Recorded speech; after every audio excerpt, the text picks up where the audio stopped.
SafetyFM.com with Jay Allen. Changing safety cultures, one broadcast and one podcast at a time. So Murray, we just finished. We sure did, Jay. Energy Safety Canada 2024. And this is the last stint as the CEO. How did you feel it went? I think this went incredible. The team did such a phenomenal job. I told them last year they did an incredible job, and they said they're going to have a heck of a time beating that. And quite frankly, they've done it. They've done a tremendous job. It was great conference.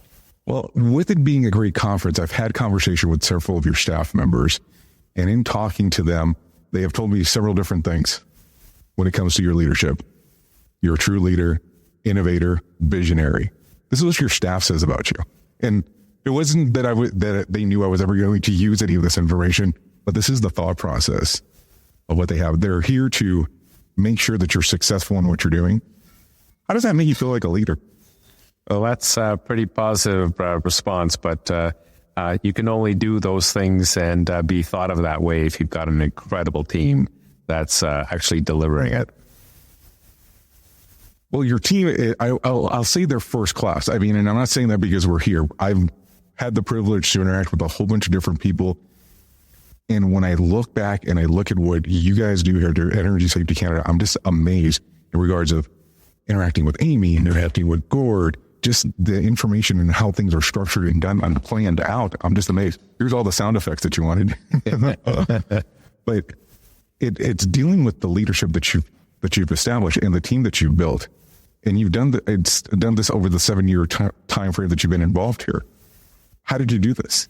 I'm the kind of leader. There's a few things I believe in. There's nothing in this organization I won't do if I'm capable of doing it. So if it means the first thing in the morning before anyone's there, picking up some of the garbage that's in front of our office before the students come in the door, right through to whatever needs to get done. I believe in the leadership by small actions. I also believe in heads up and hands off. I don't micromanage. I make sure I've got good people. They know what they're doing, and they engage me when they need me. And then it's hands off. So you let your team do what they need to do, and you assist when need assistance, but you try to be a behind the scenes guy. Is that a fair assessment? It's fair, but I'm also out there outside the company a lot doing things and engaging to people. They know what we do, why we're doing it. So there's always a sort of a balance between inside and outside. So for some of the listeners that might not be familiar with what Energy Safety Canada does, can you go and give them a little bit of an example of what you guys do as an organization? Happy to, Jay. So Energy Safety Canada is the National Health and Safety Association for the energy business in Canada. Primarily oil and gas, but a lot of the related industries as well. We're a not-for-profit charity, and we've been around for over 75 years. And you've been putting on a versionality of a conference as an organization for 72 based on what you were telling me last night. This is the 72nd year. The only years it didn't happen was during COVID. But just the forward thinking of even back then, when you were approached and said, hey, we're interested in you becoming the CEO of this charity, what are you thinking at the time, especially coming 31 years out of the oil and gas field? I had the advantage of having been on the board of one of the precursor organizations that merged to create this organization, so I knew what it was about. I'd also spent over 3-decade career with a major company, and we're really, really focused on safety, but you're doing it within the realm of sort of your own sphere of influence within the company and your contractors. It became very clear to me, because I also was engaged with a lot of industry associations where you're collaborating across industry to improve things, that if we're going to make the safety the best it can be, there needed to be strong collaboration across industry. So it was just perfect sort of timing. It was that this opportunity was here. I was kind of finishing what I was doing in Canada. So it just was just the right thing. And it's been an incredible run, this organization. So you do 31 years. Very well-known oil and gas industry, or company, better saying. You come over here. We'll say that you retired out of there. You come here, you work here. I retired for 15 hours. Before you took it over. So then you come over here. You've been here for the last 7. things have definitely changed for what was going on. We'll say you're retiring again, but you're really going to go work for Miss Elliott. So as you look back at, we'll say the twilight of your career, what are you thinking? I'm just so impressed with what we as an organization have done. We've really kind of grown as an organization from, doing training in some industry support to we do the core training, but we're also delivering so much more. We're delivering lots around collaborations, best practice, and guidelines.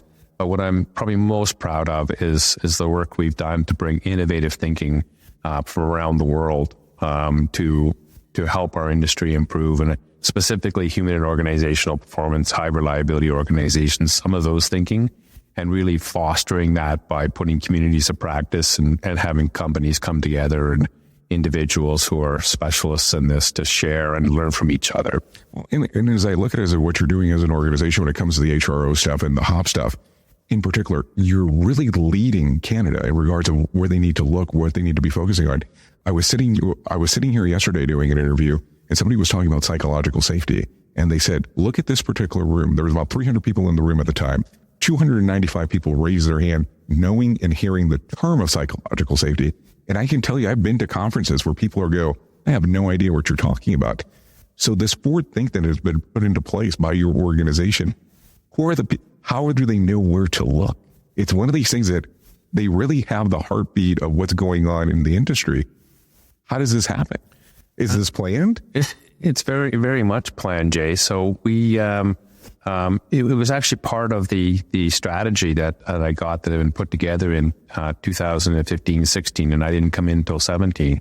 But there was a strategy put together by a board and a group of executives really looking where do we needed to go. And, one of those elements within the strategy was to really, create that safety center of excellence. And that by that, it's kind of looking for those best practices, helping industry companies find what they need and go out and look for it. And so we created what we call the Safety Center of Excellence, which means there's only one employee in it, Gordon Walsh, someone that you know well.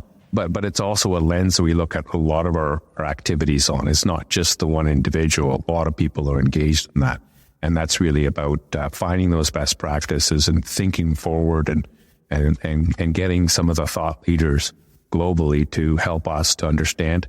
And also some of the companies, both large and small, that are really leaders in this space. So as you look at this and you go back to walking in 2017, why is the thought process not at the time to go with something like behavior-based safety? Because it's still relatively possible, or not popular at that time, better saying, in regards of what is going on in the industry. So why not go with that approach opposed to human and organizational performance?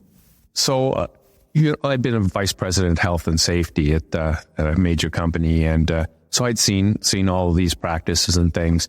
I'd seen everything. But what I actually started my career in was a process engineer, doing safeguarding, HAZOPs, and even got into quantitative risk assessment on one particular project. And you really, from that perspective, you're trying to reduce risk to as minimum or as acceptable, but you're never eliminating it. And part of the personal safety journey is all about all this sort of stuff on zero. The organization I was with, all about zero and things, and it really never sat with me well, because you can only reduce risk to what's reasonably practicable, right? It's never zero. And so when I started my personal journey on reading HOP, probably 15, 16, and a lot of Todd Conklin stuff, because he's the one who really made it accessible. And that really, baby food, as Decker puts it. Yeah, baby food, but you need that in order to get people interested, and so they can then go deeper into it. So that I was really interested in that, and that's where I wanted us to try to learn more, me to learn more, and others to learn more. And as we learn more about Amy Edmondson's work on psychological safety. It was just obvious that this is where it was, and we were working with some big companies. I said big companies and small companies that also come to that conclusion, and it was working. And as you're able to do this and serve different companies that are out throughout Canada, how does the process go? So if somebody's saying, okay, we have a need inside of our organization, how does that move forward? How do they contact you? How are they able to be part of? lots of different ways. So we have an industry development and support group that has individuals that are tied to each different sector of our industries, and they're there to answer anyone's questions and put resources together. We've done a number of, from 1 hour to 1 day workshops just to give people the basics and get them sort of interested in understanding. A lot of the large organizations we work with have internal capability or bringing in external consultants, but when they're contractors and subcontractors, kind of hearing bits and pieces of it, that's where it's most fruitful for us to kind of come in and help fill in the gaps and have them understand that this isn't just a flavor of the month safety program, but actually a different philosophy.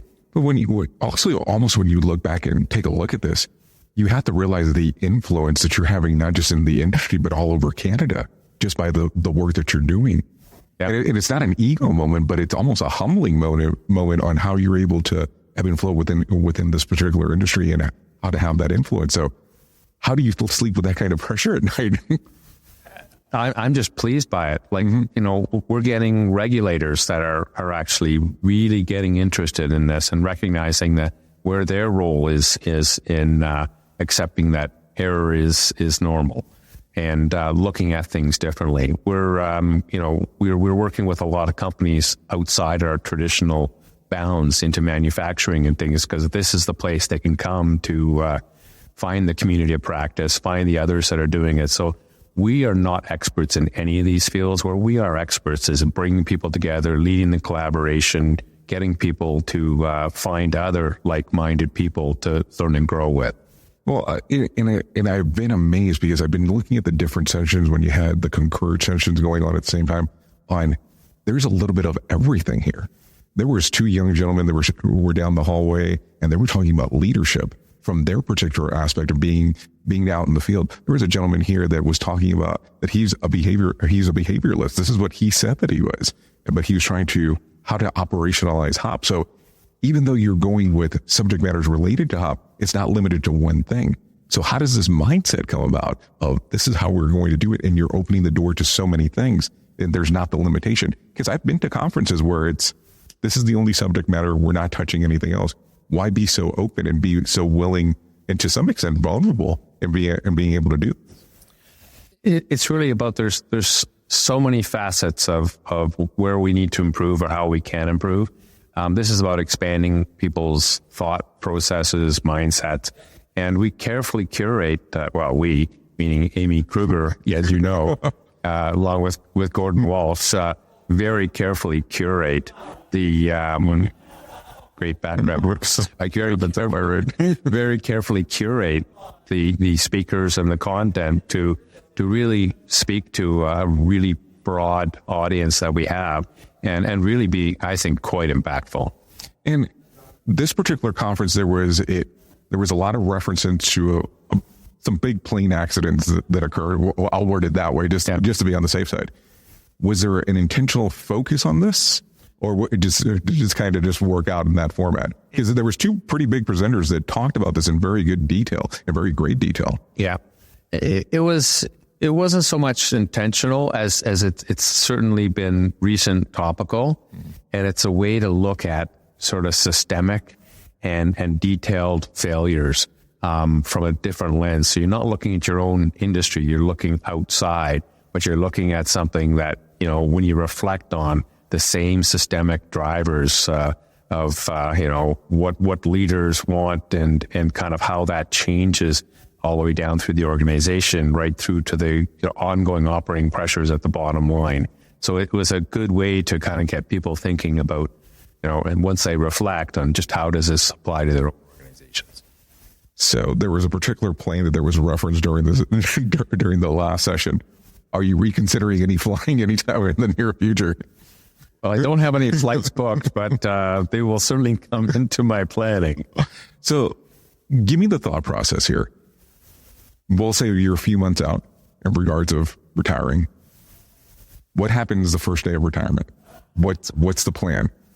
Are you going to be okay retiring? I mean, you said last time it only lasted about 15 hours, so. Well, that was a planned 15 hours. I've been planning to do this. This is well thought out. I don't have sort of a day one, day two plan, but I just have enough that I have to do that I am quite confident I will not be bored. Will you miss it? Well, of course I'll miss it. You'll miss any change, you'll miss things. And this, as you've seen, is a phenomenal team. So they're great to work with. So I'll miss that. So, the phone calls will continue, I would imagine, for a period of time. And they're welcome to. More than happy to share anything I know. So if people want to find out more information about you before time is said and done, what can they do? Reach out to me. I'm on LinkedIn, and I'm only a phone call away, email away. Murray, I really do appreciate you coming on. Jay, thank you very much. Thank you. The views and opinions expressed on this podcast are those of the host and its guest and do not necessarily reflect the official policy or position of the company. Examples of analysis discussed within this podcast are only examples. They should not be utilized in the real world as the only solution available, as they are based only on very limited and dated open source information. Assumptions made within this analysis are not reflective of the position of the company. No part of this podcast may be reproduced, stored in a retrieval system, or transmitted in any form or by any means, mechanical, electronic, recording, or otherwise, without prior written permission of the creator of the podcast, Jay Allen.